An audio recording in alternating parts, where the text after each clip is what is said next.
안녕하세요. 33회 시험 대비해서 다시 공부하시는 분들, 재시생이라고 하죠. 다시 공부하시는 분하고 1년간 같이 공부를 다시 가르치게 될 고상철입니다.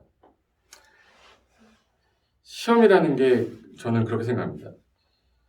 일반적으로 성공하는 것도 있고 실패하는 경우도 있어요. 근데 저는 다시 한다라는 그런 자신감을 갖고 또 하는 그런 분들을 보면 정말 대단하신 것 같거든요. 1년이라는 시간을 투자를 했는데 내가 뭔가가 잘못돼서 내 실력이 부족했을 수도 있고 나랑 이 시험이 안 맞아서 또는 실수를 해서 이 시험에서 실패를 했을 수도 있거든요. 근데 누구나 실패 경험은 한 번씩은 있는데 나이가 들어서 공부를 했기 때문에 젊으신 분도 계시겠지만 그 공부라는 게 저는 그래요. 장기 레이스인데 그 장기간 내가 1년의 스케줄을 가지고 쭉 가는데 중간에 제가 얼마 전에 그 메일 쪽지를 받았는데 시험 당일날 그 시어머니가 돌아가셨대요. 그래서 시험 당일날 그날 시험을 못 보신 분도 계셨고, 그리고 8월 달인가 그때 교통사고가 나서 병원에서 동영상만 보셨던 분도 있어요. 그래서 이제 그 질의응답하는 사이트에다가 제가 어떻게 했으면 좋겠습니까? 라고 질문을 이렇게 올려주셨던 분이 있었는데 제가 막 이렇게 하세요라고 스케줄을 잡아드리긴 했는데 그분이 쪽지가 왔는데 밴드에서 톡으로 왔는데 그렇게 스케줄까지 많이 잡아주셨는데 이번에 안 돼서 너무 죄송스럽습니다 라고 이 글이 왔어요. 근데 선생 입장에서는 내가 가르친 학생들 모두가 합격을 해서 다음 단계로 가는 걸 보고 싶은데 그게 안 되는 경우들을 제가 한 23년을 봐왔죠. 그리고 다시 공부를 시작하시는 분도 있고, 선생님 저는 이제 공부는 하고 싶지 않습니다. 저는 이제 좀 다른 거 하고 싶다. 그래서 그냥 다른 분야 그냥 일을 하겠다고 해서 가신 분도 많았는데 지금 만약에 이 상황에서 공부를 다시 하겠다고 결심을 하시는 분들이 있을 거 아니에요? 그 결심을 하게 된 것 자체도 전 되게 대단하다고 생각하거든요. 쉽지 않은 결정이잖아요. 앞으로 또 1년이라는 시간을 또 이 과목들 6과목하고 부딪혀서 또 싸워 나가야 되는데 안타깝게 1개, 2개 솔직히 이제 너무 아깝지 않습니까? 2차는 합격이 됐는데 1차에서 안 돼서 시험을 다시 봐야 되는 분도 계시고 1차는 되고서 2차에서 생각지 않게 좀 이번 시험이 좀 나랑 안 맞아서 한두 개 차이로 떨어지신 분들 되게 많아요. 근데 그런 분들은 이제 이의 신청하는 시기이다 보니까 이의 신청할 수 있는 게 없냐 질문도 되게 많이 해오시는데 선생님 입장에서 되게 많이 만들어주고 싶긴 한데 만들 수 있는 문제가 없었어요. 솔직히 공법은 제기할 수 있는 문제가 많지 않았기 때문에 제가 도와드릴 수도 없고 이제는 결정은 12월 1일 날 합격자 발표가 나면 내가 됐다 안 됐다라는 걸 명확하게 그때 가서 알겠지만 지금 그 결정이 안 된 상태에서 공부를 다시 해야 된다라는 결정을 했다라는 건요. 저는 정말 대단하신 거라고 생각이 들고 이 상황에서 그럼 어떻게 했으면 좋겠냐라고 제가 생각을 해봤는데 11월, 12월 이 시간이 너무 아깝거든요. 공부를 해보셨기 때문에 알겠지만 나중에 가서 꼭 발목 잡는 과목들이 하나씩은 있어요. 민법은 조금 점수가 나오는데 개론이 안 나오니까 개론에 막 치우치다 보면은 2차 과목을 약간 소홀하게 되고 1차는 어느 정도 좀 나와서 이제 2차에 공법이 점수가 좀 약간 모의고사 봤더니 안 나와. 그러면 공법에 너무 많은 치중을 해서 이번에 중개사법 점수가 좀 안 나와서 안 되신 분들도 많았고요.